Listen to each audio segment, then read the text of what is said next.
ভোলার বাজারে ৫০ টাকার নিচে কোনো সবজি কিনতে পারলাম না। নমস্কার বন্ধুরা, তাপসী ব্লগের নতুন একটি ভিডিওতে তোমাদের জানাই অনেক অনেক ওয়েলকাম। আজকে হচ্ছে ফ্রাইডে, তো সকালে খাবার খেয়ে আমরা বেরিয়ে পড়ছি বাজারের উদ্দেশ্যে।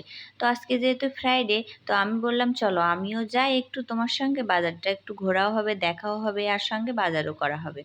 তো সেই উদ্দেশ্যে আমি, মামাম আর মামামের বাবা আমরা তিনজনে মিলে বেরিয়ে পড়লাম বাজারে। তো বাজারে যেয়ে তো ভীষণ কাহিনী ঘটে গেল। তো চলো সেটা তোমাদের সঙ্গে শেয়ার করব, স্কিপ না করে তোমরা পুরো ভিডিওটা কন্টিনিউ করতে থাকো। আশা করি তোমাদের সবার অনেক বেশি ভালো লাগবে। তো এই যে আমরা এখন গাড়িতে বসে আছি, অটোর ভিতরে বসে আছি, আর বসে বসে দেখো আমার সোনা পাখিটা একটু ঢং করছে।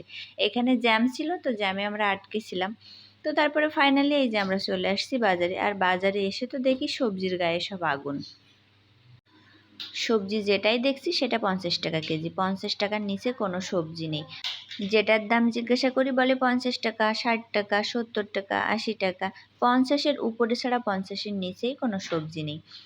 তো এত দাম সবজির এইখানে, আসলে ভোলায় প্রতিটা জিনিসেরই দাম, শুধু সবজি না, মাছ, সবজি, প্রতিটা জিনিস আমাদের খুলনার থেকে এখানে প্রচুর দাম। কেন জানি না এখানের মানুষ কোনো দামাদামি করে না, যে দাম বলে সেই দামেই ওরা কিনে নেয়।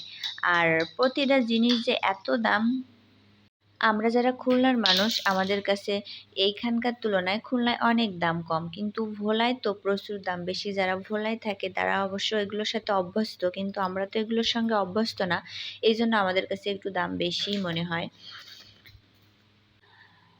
তারপরে সবজি কিনলাম, কিনে চলে আসলাম ফলের দোকানে, মামামের জন্য কিছু ফল নিব এই জন্য। তো এখানে এসেও সে একই ব্যাপার, ফলেরও প্রচুর দাম।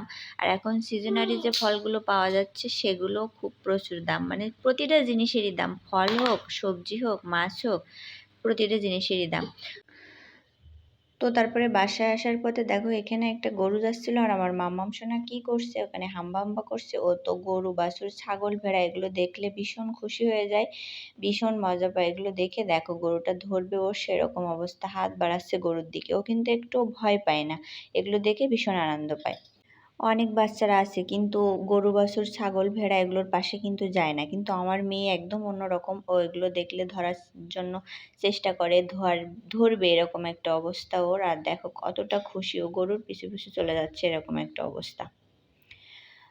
তো বন্ধুরা, আমার ভিডিওটার কোনো অংশ যদি তোমাদের একটুখানি ভালো লেগে থাকে তো প্লিজ একটা লাইক এবং কমেন্টস করে যেও, আর যদি কেউ পারো আমার ভিডিওটা একটু শেয়ার করে দিও। যারা যারা ফেসবুক থেকে আমার ভিডিওটা দেখছো তারা প্লিজ আমার ফেসবুক পেজটা একটু ফলো করে দিও। যারা যারা ইউটিউব থেকে দেখছো তারা প্লিজ আমার চ্যানেলটা একটু সাবস্ক্রাইব করে দিও। তো তোমাদের সঙ্গে দেখা হবে নেক্সট কোনো ভিডিওতে, ততক্ষণ সবাই সুস্থ থেকো, ভালো থেকো, সবাইকে টাটা।